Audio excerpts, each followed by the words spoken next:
Bluff City Media presents the Two Buck Sports Show.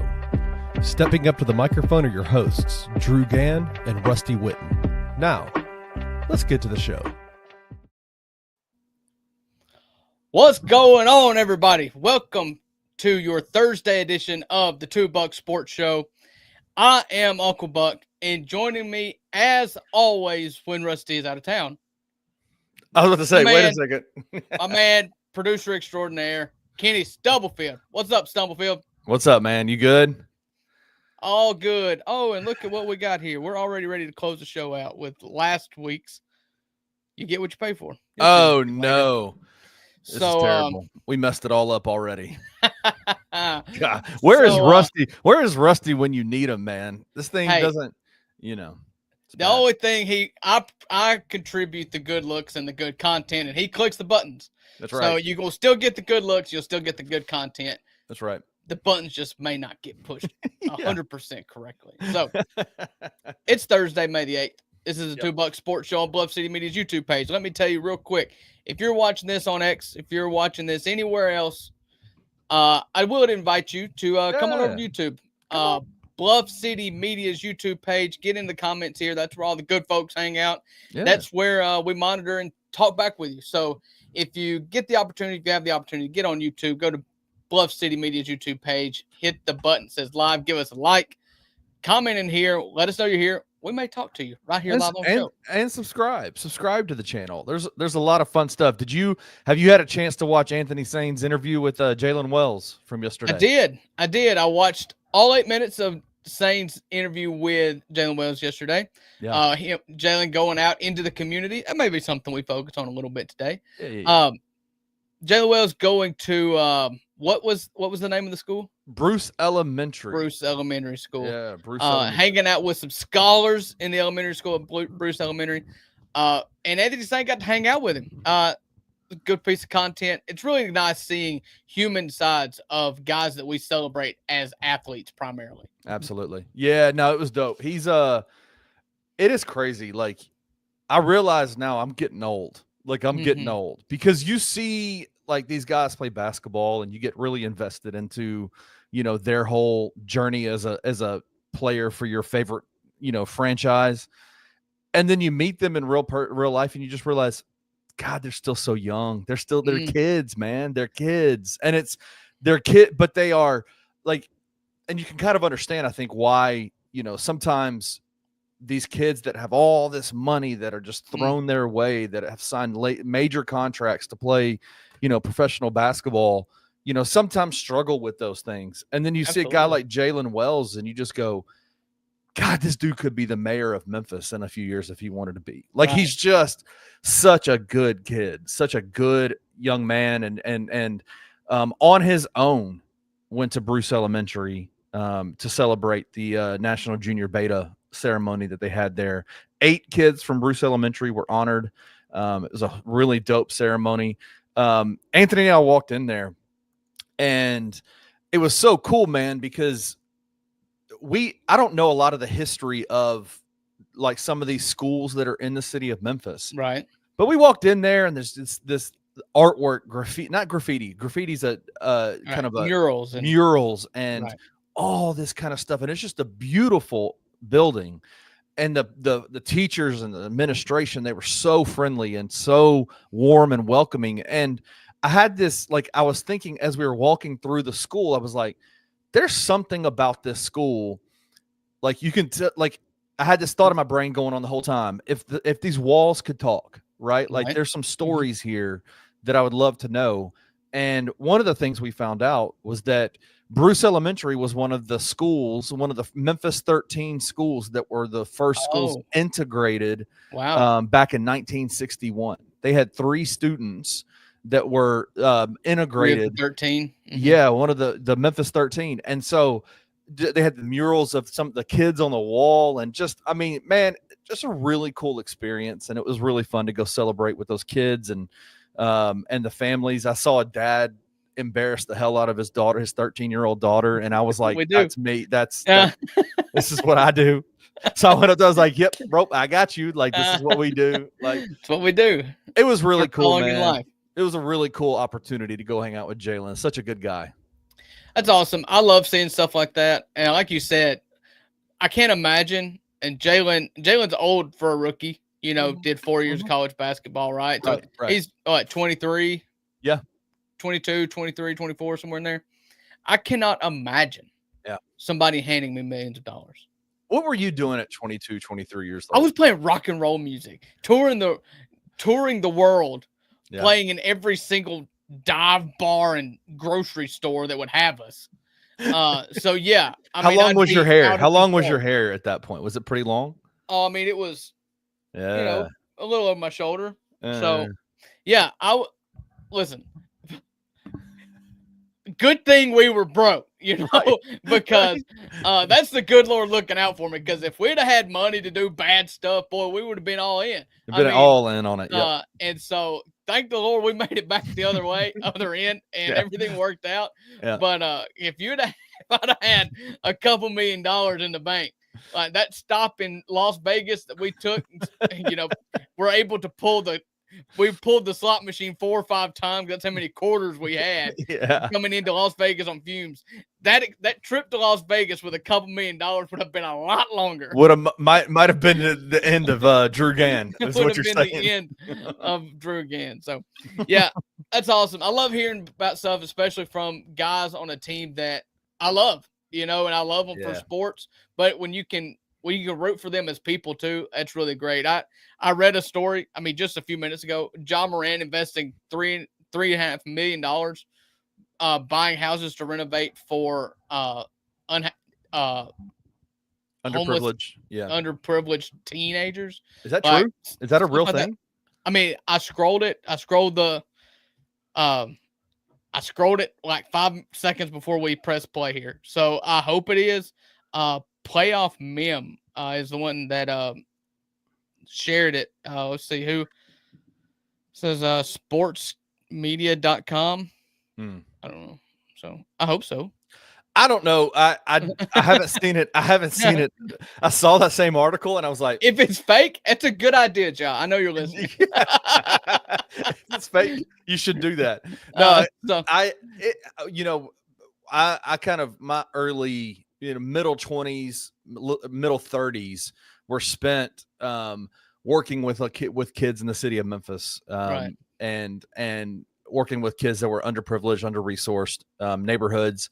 And so that all that stuff has like a super soft spot in my heart, right? Like I think about, the impact that, when I was working at the Memphis Athletic Ministries, which last week was announced that they are combining efforts with Streets Ministries, which is a perfect thing to do. Like they need to do that. They do the same thing basically, but now it's just 2 companies, 2 groups, two nonprofits combining powers and all that. Just a perfect idea.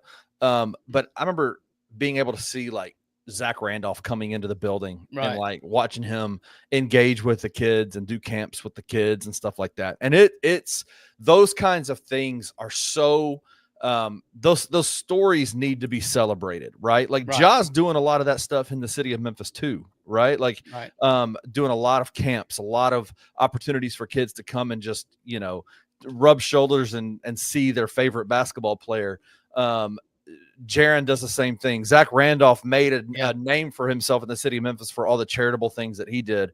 That is one of the things about covering and having professional sports in the city of Memphis that I just love. I love seeing these guys give back, It's a real Memphis, the Grizzlies in particular, have to be the most tangible pro sports franchise in a city. You see them, you feel them, you touch them. They do such a great job of getting out into the community in Memphis. Yeah. And it's one of my life's missions. I tell my wife all the time, I grew up in a church that sent missionaries overseas, sent South America to Romania, to all these other places. And wherever you're at, just go camp out. There's people that need you where you're at. Yeah. And it's where actually Rusty and I, a church ministry that we reconnected at over a decade ago and became best friends, was a ministry that just did that. You just sat up and they picked one housing project in Corinth, Mississippi, and you just sat down at it. Like, we're not going to send money here. We're missionaries in our city. And so the fact that the Memphis Grizzlies do that too is just an extra level and not related to basketball at all. Yeah. That connects me as a non-Memphian to the city of Memphis, because I see what those players do with that organization, how they sit down in the city of Memphis. It's inspiring, and I love it. I love it. So, it is. Yeah. Really good time. Really good time to wrap it up. Really good time with Jalen. Anthony, I thought, did a great job talking to him, and wish we had had more time with him. Right. I think we could have gotten a lot more out of him, but it was one of those like,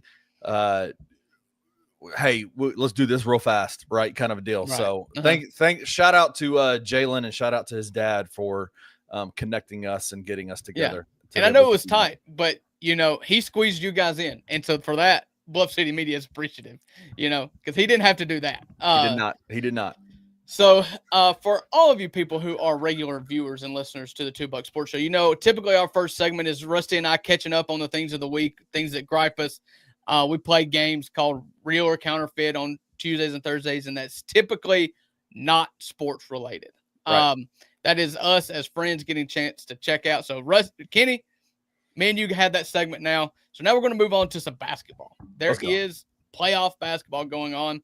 And if you can tell by the name of the show title, I believe this is the best time of the year for basketball. You don't have 1-8 lopsided series. Every team that has made it to the semifinals, 4 teams from each conference, have all won a series. They're legit. That they're capable of competing in this round of the playoffs. And so you've got 4 games at any time. It's great. It's great. And so we saw another great basketball game last night.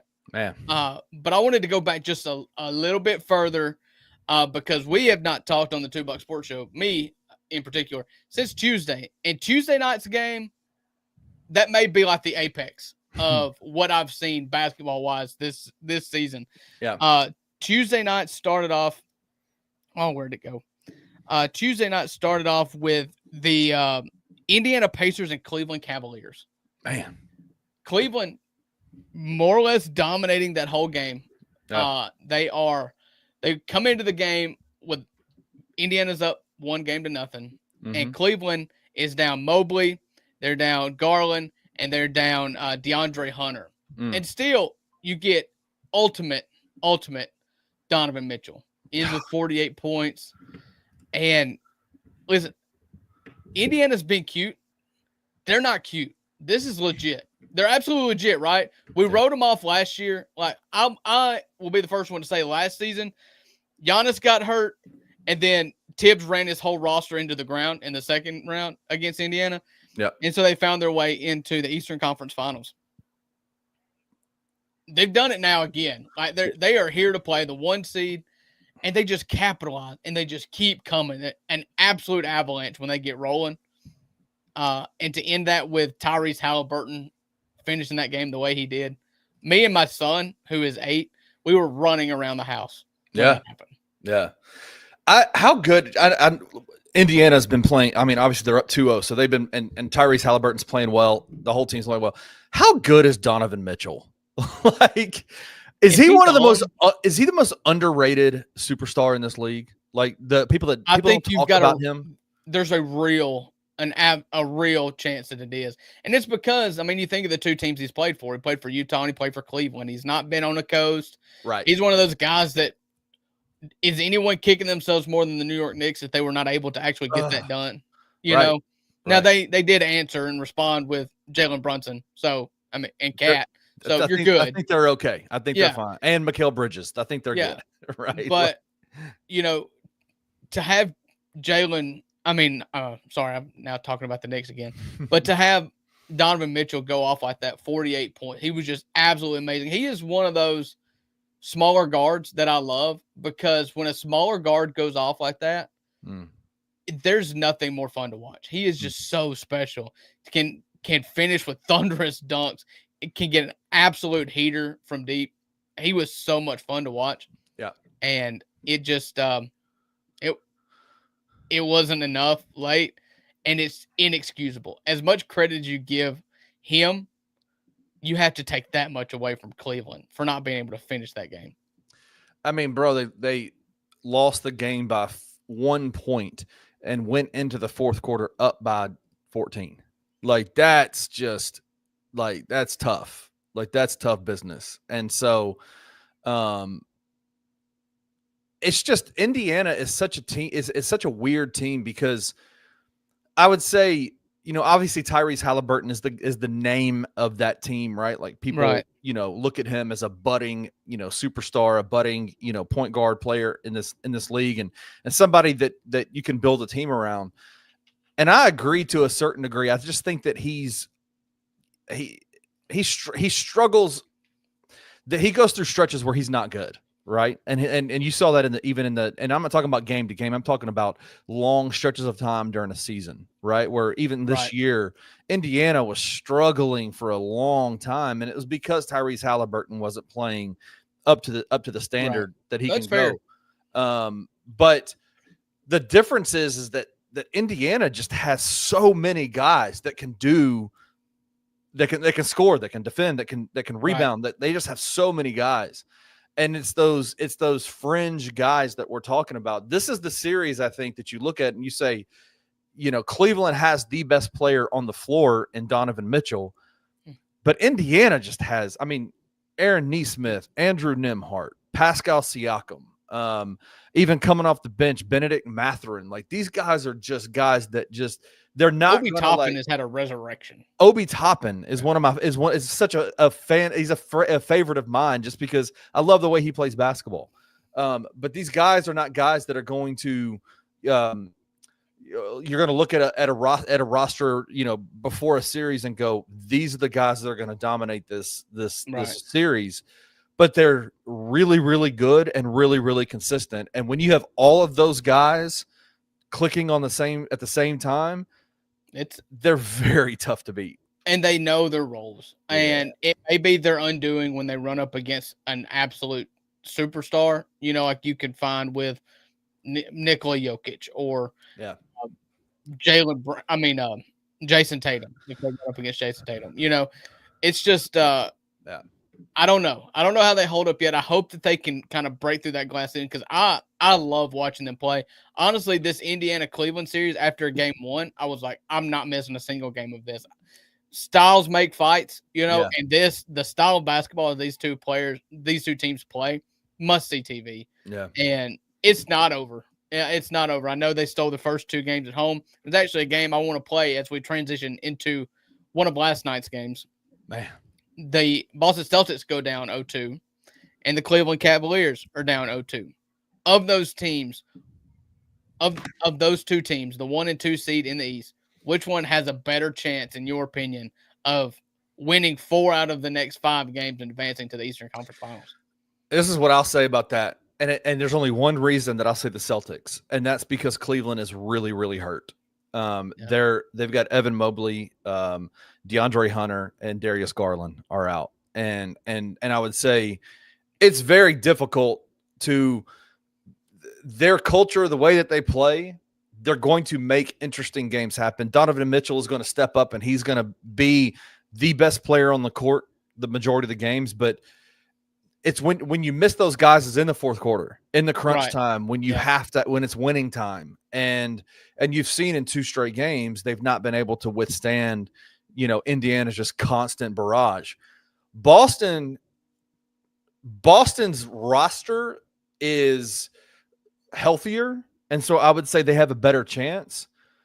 But dude, I don't trust them in this series. You're honestly. Talking about multiple times this series, in both of those series, Boston and Cleveland have just screwed the pooch. Yeah. I mean, I can't think of any. It's the fourth quarter. It's the fourth quarter. Two different times, Boston can't even get a shot off. Mikal Bridges, I mean, bow down. All New York is just like spent all of their money on Mikal Bridges jerseys because of the 2 plays that he made, just stealing the ball away from, was it Brown or Tatum? Jaylen Brown in the first game. Jaylen Brown in the first game, and then blocking Jason Tatum, coming in on help side, you know. to block Jason Tatum last night.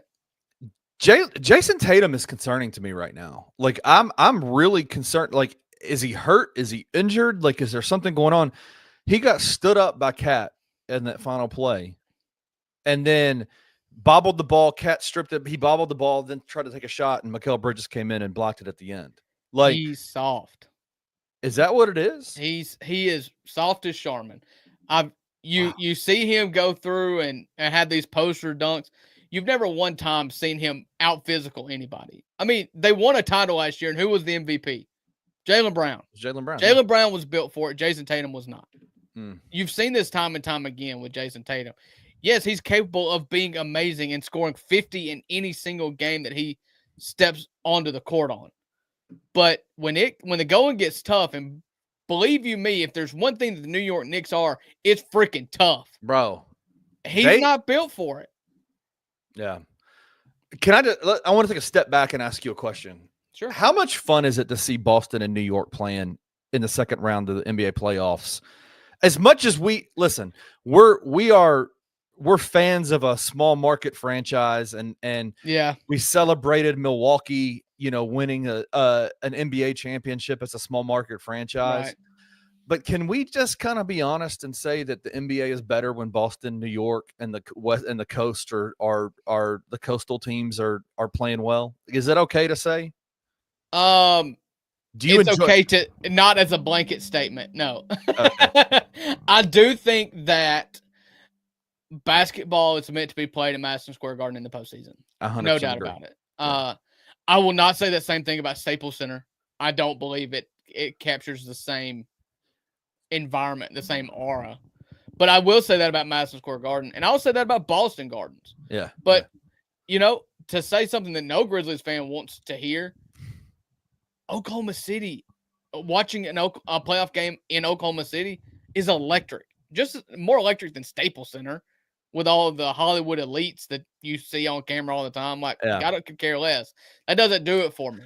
I want home atmosphere feel. You get that at Madison Square Garden, and you get that in anywhere. I mean, you see the Indiana crowd is wild. Yeah. Cleveland has been wild. I love to see home playoff atmosphere. And who was it that I was watching the other day? There's some of them that just can't even fake it. Yeah. I can't even fake a home atmosphere in a playoff game. Well, I think the Lakers are that way. The Lakers are too I'm not a fan of the Lakers. Like I don't like their franchise. I don't like the way they operate. I just love, for me, it's seeing, and it might be that it's that East Coast kind of gritty, like Boston versus New York, like that kind of. I grew up watching. There's history there. There's history there. It feels right. Yeah, it feels good when they're playing against each other for high leverage games that mean something, games that matter. I love it. But man, New York is their team. The Knicks are just. They're a bunch of dudes who have no business being good, but are damn good. Like Jalen Brunson, like he's 5 foot. How tall are you? He might be an inch taller. I'm 5'5". He might Brunson. But we're not the same. But he's non-athletic. He is just not. I mean, he's not a quick guy. Like he's not. Like he doesn't blow you. He doesn't blow you away physically, athletically, anything like that. But the dude is a savage, man, on the court. He's a savage. And I love watching guys like him work. For no good reason, he is the best player on the court in this series. Well, you look at that, you watch him play, and it's just like you could tell that he had to become an expert at playing the game. Yes. It is in his head is like just constant angles and formulas. That's it. And stuff that he knows he cannot do what LeBron James can do. He cannot, He will never be Zach Edey, who is 7'4" and will find a place on a court. He will not be LeBron James, who is an athletic freak, or Kevin Durant.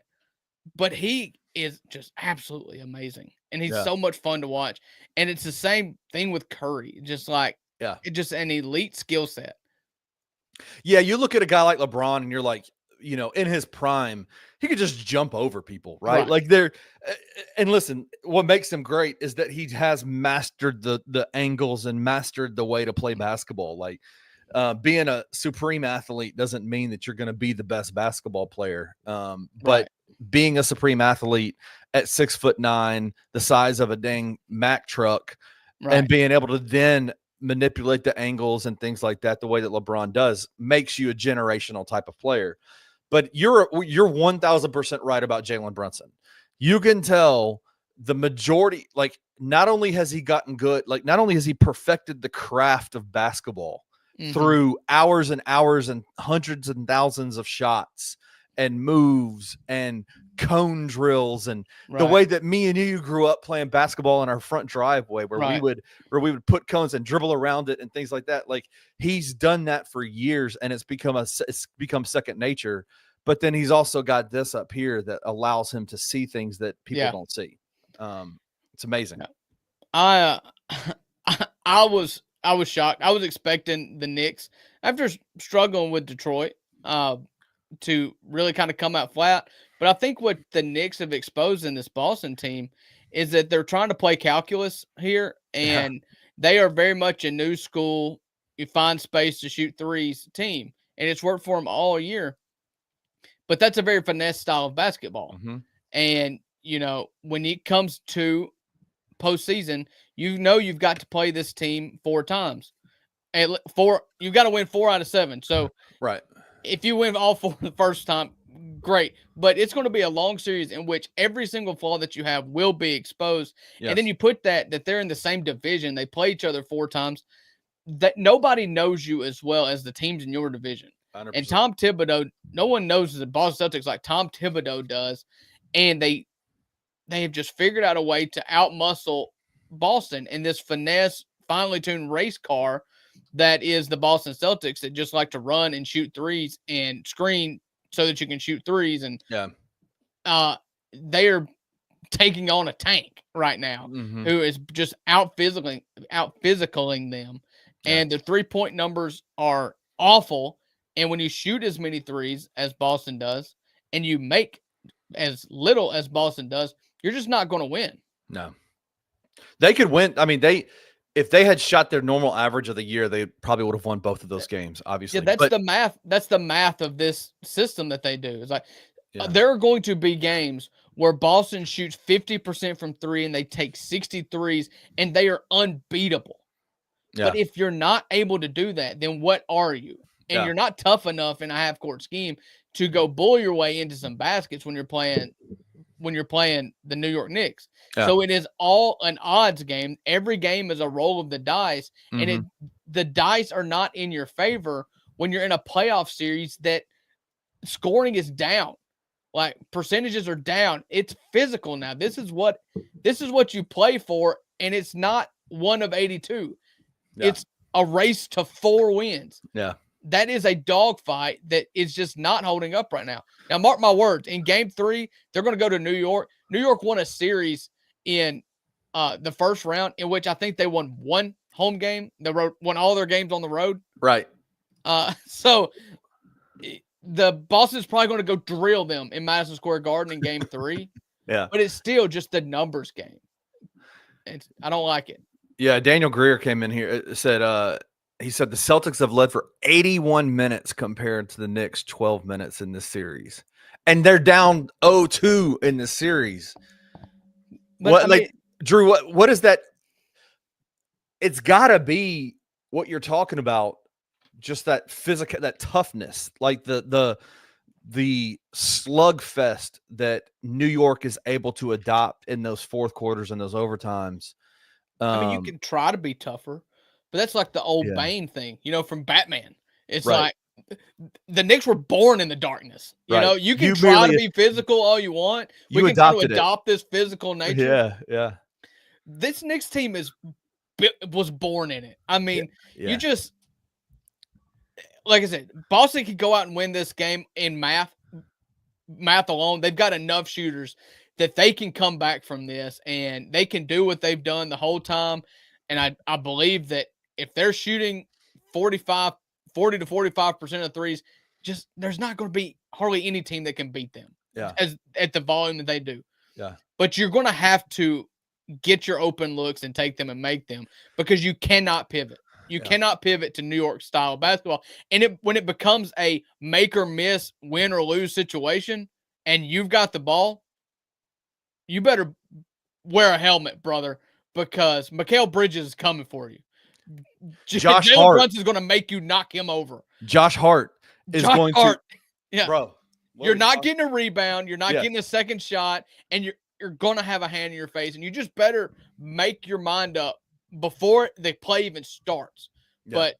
But Jason Tatum decided he was going to use the swag method to get to that last shot, and he found his way into the short corner with 3 Knicks right there. Like, that's not a plan that works, brother. Not against this Knicks team. And here's the crazy part. We have faced off, the Grizzlies have faced off against one player a lot in their franchise history. Mm-hmm. And it's a guy that we, prior to even Bluff City media being around, mocked this player relentlessly when he was with a certain team up in Minnesota. Yeah. And yet Karl Anthony Towns has gone to New York, and it feels like, did they unlock this beast physically that Minnesota never could? I think this is one of those things where you have to look into the mind of a player. But Karl Anthony Towns, number 1 pick, one of the easiest number 1 picks that a franchise has ever had to make ever. Right. Karl Anthony Towns has got everything to be a Hall of Famer in the NBA. Maybe LeBron James in Cleveland was number 1 pick. Well, right? I said one of them. Right. The problem is Karl Anthony Towns, while built like an alpha, is mentally just a role player. That's what he wants to be. That's all he's capable of being. Oh, wow. We had this same argument with Marc Gasol back in the day. It's like, Marc Gasol, go be the alpha, go take 25 shots. He's just not going to do it. He's going to play the game the right way. And Karl Anthony Towns just like, I don't want all that pressure. I don't want all that. Let me go be amazing at my role. We'll all be happy. And that's what he never was able to do at Minnesota. Interesting. And what he can excel at now. It's like, this is Brunson's team, man. This is Brunson's team. How can I help Brunson? Oh, Brunson needs a guy to get out of the way and shoot threes so that he can be crafty and get to his mid-range shot. Fine. I'll be out here if you need me. On defense, I'll be where you need me to be. Right. And he's elite at that. But he is not a leader.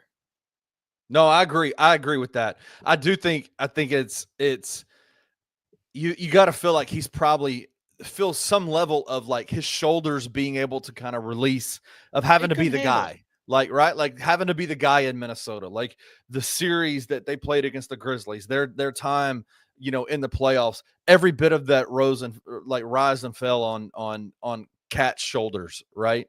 And now it just doesn't, he just, like you said, gets to play a role. And the fact that he's a 7-footer and a big guy who can play physically, who can be, who calls himself, and I think the numbers do make sense here, one of the best shooting bigs of all time in the history of the NBA. Yeah. His skill set is so deep, his bag is so deep that when he's able to kind of float in and out of the roles that they need for that specific game. But you're right, man. This New York Knicks team rises and falls on Jalen Brunson's shoulders, and he has got some big shoulders. Yeah, he got to have big shoulders to lug around that head of his. Man, that head is huge. I mean, I don't know that Kenny can even talk about somebody else's big head when it's Jalen Brunson. Look, don't let the fact that this thing is all the way over here, these little snapbacks is all the way over here. This is a mammoth head hat. This is one of those big giant head hats. So I don't wear hats that like it's either fitted hats or these mammoth head hats. So because massive domes. That's why he appreciates Jalen Brunson so much. I like Jalen Brunson. Yeah. So, all right. That's the NBA playoffs. We've got let's talk. We got to talk about some Western Conference now. We haven't talked about Western Conference. The Western Conference isn't doing much for me. Listen, so we'll set the stage here. You got one game tonight. You've got the Golden State Warriors without Steph Curry versus those Minnesota Timberwolves. Minnesota on theme with just an abject disaster shooting 3-point shots in the last 2 games. Man. Is there hope for Minnesota? Because I'm pretty down, and I know that Golden State doesn't have Steph Curry right now. Right. And I may be the wrong person to talk about because I have always believed in playoff Jimmy Butler. Like, I'll die believing in Jimmy Butler in the playoffs, even without Steph Curry. So, tell me how I'm wrong. I think losing Steph, obviously, for it looks like, what is it, a 1 week? They're going to reevaluate him in a week, which means he's going to miss game 2, 3, and 4, right? Probably so. And you know how it is with muscle injuries too. Like you could come back and it's healthy-ish, and you could make it worse. So they're gonna, if given the opportunity, they will slow play it. But unless Minnesota goes on a 4-game winning streak here, we'll see Steph back. We'll see Steph back. Yeah. Minnesota is the better team on paper here, right? Like, they're the better team on paper. I am a firm believer in the Jimmy Butler playoff Jimmy Butler as well. There's just something about somebody who can, like, legitimately will teams to victory, right? Like, and he's done that with Miami. He changed the trajectory of the Golden State season when he was traded there. And he is just one of those guys that it feels like when he's out there playing, he probably has a ring if Kawhi's shot doesn't fall in after it bounces 18 times against that Philly team in a game 7. Right. Yeah. I mean, he's such an anomaly because, like, he's not the most physically gifted. Jalen Brunson is kind of spawned out of that Jimmy Butler, that cast. Disrespectful. Right? That's disrespectful. How's that? I don't Jimmy think Butler is an athlete. He doesn't play above the rim, but he is an athlete. Jalen Brunson is athletic like a pug is athletic. Oh no, man! I don't think Jimmy's that athletic. I don't think. I've seen athletes. I've seen Amen Thompson. Like, I've seen John Morant. Those are athletes. I've seen Russell Westbrook. Those are athletes. Jimmy is big. He's huge. He's 6'7", muscle, like chiseled out of granite and steel. But it's just one of those things where it's like he doesn't play above the rim. He plays kind of an old school basketball game where he does do that. Back to the basket. A lot of short, like a lot of mid post face ups where then he either takes you to the basket or is a fantastic passer out of the post. He just is. But there's just this will with him that when then you combine that with Draymond Green, who is just a little bit. Like, who's got that same kind of will, but just is a little bit more crazy. He's just a little asshole about it. Like, sorry, don't mean to cuss. But I go, those two guys are able to kind of will a team to victory. The problem is without Steph, you're missing a huge portion of your offense. But here's the thing: in game 1. Buddy Hield came out and did what he did. Draymond Green came out and did what he did and Draymond Green made more 3-pointers in that game 1 than I think he made all year in the NBA. Right? Right. Yeah. This game Minnesota is not going to sweep this series from here on out. This isn't going to be a 4-0 run because Steph Curry's on the court. It's just not. You've got too much championship pedigree on your two now leaders of that team, and then throw in Steve Kerr on top of that. Like, it's just, they're just not going to do it. And so you try to bide your time, maybe try to split games and get Steph back, and hopefully that he's healthy enough because, Ant's great. I still have a hard time believing in Julius Randle. And then the other piece is Rudy Gobert. Like, defensively, you're going to be there, and you hope that Ant takes you over the top. The other two pieces there, I just can't believe in yet, not compared to the pedigree that is the Golden State Warriors. talk to me about Anthony Edwards. What are your thoughts on him? Because it feels like he's one of those kind of guys that he has a good series against the team, and then national media, the NBA starts pushing him out as the next face of the NBA, right? And this is the perfect this series against Golden State with Draymond, with Steph, with Jimmy. This is the perfect passing of the torch series for Anthony Edwards, right? Like you go out and you beat Golden State, the dynasty, the latest dynasty in the NBA, and you cement yourself as that guy. And in game one, man, he just shrunk. He just did not meet the assignment. Like he just didn't play well. Yeah, and that's what's confusing about that too is that Golden State was coming off 1 day of rest because they played in the game 7 against Houston, and Minnesota beat the Lakers in 5, and had some rest, and then they were playing at home, and you just didn't show up. He's still young. Like this dude, there's no more neurotic player in the NBA than Anthony Edwards. But he's going to show up. He's going to have moments in this playoffs, where it's just going to be overwhelming how amazing he is. But I think part of the maturity and part of the growing and figuring it out is realizing that in the playoffs, you cannot have games like you had Tuesday night against in the playoffs against Golden State. You just can't. Yeah. You have to be as locked in as Jimmy Butler. You just have to. You have to in those series, or he will eat you alive. He will, because he's going to take those matchups personally. And then, so you got the Jimmy Butler and Edwards matchup where you can tell Jimmy's one of those kind of guys that he's like, yeah, I'm going to fight you, bro. I'm going to fight you out here. And then you've got Draymond Green and Rudy Gobert who actually will fight. Who will absolutely fight, who actually have fought. Draymond Green choked him out on the court a few years ago.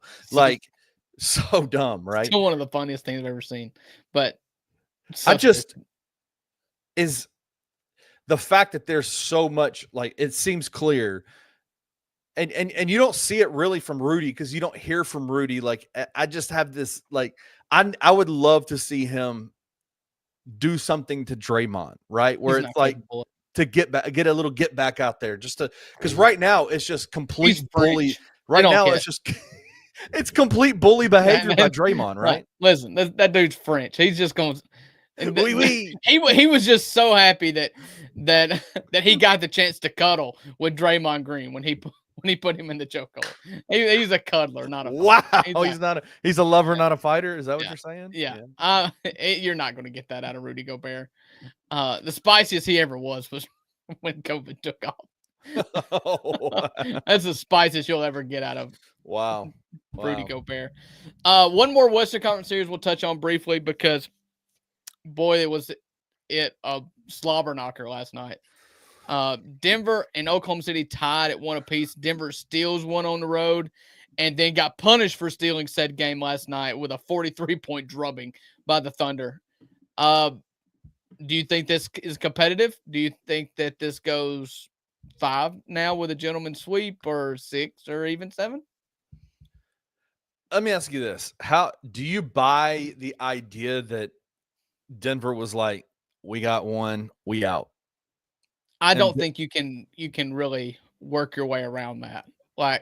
I do believe that is a mindset, and that is something that there's no doubt that they walked away after that Aaron Gordon shot in game 1 and thought anything other than, wow, that was awesome. I cannot wait till we can at least guarantee ourselves a game 5 at home. Right. There's no way around that. I don't. Gosh, I think Oklahoma City is historically good, historically good. And when they get on stretches, when they get on heaters, they are a buzzsaw, juggernaut, dominant force that cannot be stopped. Right? They're that good. But Nikola Jokic is a Mount Rushmore type of basketball player who's got also a guy who in Jamal Murray, who is historically a playoff riser, right? He's one of those guys that rises in the playoffs instead of shrinks in the playoffs. Right. You remember a couple years ago when Jamal Murray and Donovan Mitchell, when Donovan was in Utah, when they had their back Amazing. and forth, those 50-point in the outbursts. bubble, wasn't it? It was in the bubble, man. Yeah. And it was that those two guys saved the bubble playoffs. Like it saved that. It made that so much fun to watch. And so you've got the veteran aspect of Denver. This series is confusing to me because I think which result was more real? Denver winning the first game at the buzzer or Oklahoma City beating them by 43 points? I think you throw out game 2. I think you throw out game I 2 don't. as well. I'm not saying that Oklahoma City is not capable of winning the next 3 games and it being over, but I would not expect another 43-point win. Like it just you never expect that. That's such a crazy outlier, and the Denver will go as far as Jamal Murray takes them, in my opinion, because you can bake Jokic in. He's the best player in the NBA, and Aaron Gordon is one of the best role players in the NBA. But Aaron Gordon and Nikola Jokic isn't good enough to beat Oklahoma City in a series. You've got to have superstar Jamal Murray, like you saw in round 1 in certain games against the Clippers. I didn't give the Nuggets a shot at all to beat the Clippers. I don't really give them a shot at all to beat Oklahoma City. Yeah. But the way they beat the Clippers is because they had massive Jamal Murray games. Mm-hmm, mm-hmm. He takes them over the edge because the team is just not as deep as it once was. When you had guys like Bruce Brown, you had guys like KCP, they're just not as deep as they once were. So you've got to have superstar Murray. And superstar Murray, you're talking about playoff, increasing in playing in the playoffs. No one has that more than Jamal Murray. Go look at points per game in the regular season versus playoffs. Absolutely. Jamal Murray has got to be number 1. Yeah. Yeah. So is it not fun though to see there's two players that like really create a feeling in me on opposite ends of the spectrum on Denver. I know we've had a lot of battles with him over the years with the Grizzlies. I freaking love Russell Westbrook. And I love that he's having a little resurgence in these playoffs, man. He has been slandered for years about what he does and how good he is and his overall status as a Hall of Fame player in the NBA and the pantheon of the NBA. And I love that seeing him. He's wild. That dude is 100 miles an hour all the time. Even when they were down by 41 points, he is still going hard. And he makes a lot of wild plays, but he makes also like wild bad plays, but he also I love him. I've always loved him. Yeah. Because I love the motor. And I know, when you're driving 180 miles an hour all the time, every once in a while the tire's gonna fly off, and you're just gonna roll. Yeah. But 9 times out of 10, man, he's just an absolute it's the guy that you want. There's a reason why, despite what the media thinks about him, despite the fact that every fan in opposing stadiums want to yell Westbrook at him, there is not a single teammate that wouldn't go to war for Russell Westbrook ever. Nikola Jokic picked him out and said, "I want him on my team." Like that is the psychology of it all is not talked about it. I mean, you're talking about in a playoff series. I've talked about it several times on this show. You've got to play a team possibly 7 times in a row. Yeah. No mistake will not be shown. And you've got to be built for it. Nobody's built for it like Russell Westbrook is and Jimmy Butler. They're the same dude. Right. Just there's less variance with Jimmy Butler. It's like the waves aren't as high. The bell curve is it's flatter with Jimmy Butler, Now, the other player that I love, Russell Westbrook. I don't care what this other guy does. I hate the way he plays basketball. And that's Michael Porter Jr. I cannot stand Michael Porter Jr. He drives me. He is the worst kind of. There's nothing more aggravating to me than a basketball. There's no reason why he shouldn't be a superstar. And yet he's just not. And there's a reason why. Uh-huh. It's because he is one of those guys he allows his offense to dictate everything about his game. Yeah. If a shot's not going in, he is not going to play defense. He is not going to pass the ball. He is not going to switch. He is not going to rebound. He is a shot jacker to the highest degree. who offers very little on unless those shots are going in, his offense, the rest of his game is done. You think of a guy, and more times than not, he's 6'8", 6'9", 6'10", can't do anything. He's a footer, bro. He's a footer. While he was healthy, yeah, him at Missouri was unstoppable. And there's times where you look at him, it's like unstoppable. But more times than not, you forget he's even on the court. 1,000%. I just don't have time for guys that don't wow me one way or the other. Dylan Brooks, let me talk about you. I'm going to talk about you one way or the other. I'm going to either hate you or love you. But I will notice you. Like Michael Porter Jr., I couldn't even tell you what jersey number he wears. 100. It's like, what is it? 70? Is it? I don't even know. That's Luka. That's 77. I truly don't know. I don't know. I want to know because you're right.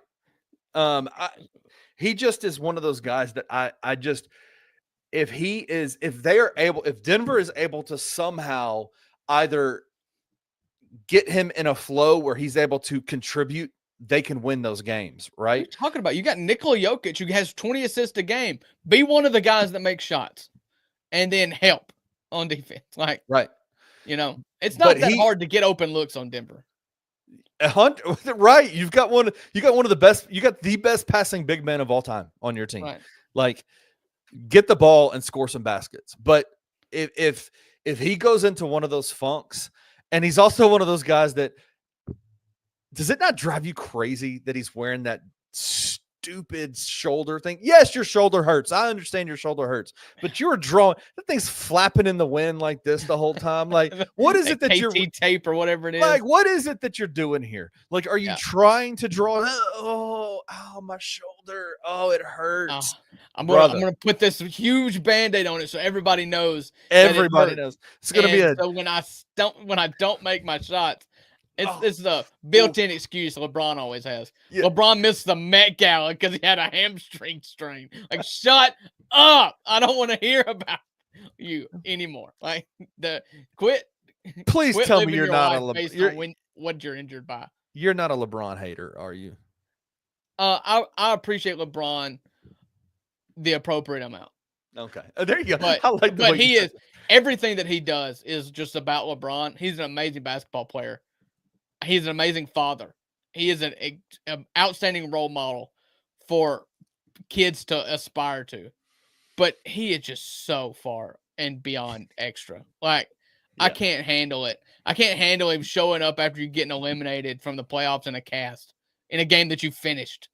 And I hate the fact that it's like, oh, why did he miss the Met Gala for a hamstring strain other than just to let us know one more time that the reason you got gentlemen swept by the Minnesota Timberwolves is because of your hamstring? Like, bro, I know you're old. We all banged up at the end of the season. Yeah. Like, just quit laying it on so thick. Like, just quit. Yeah.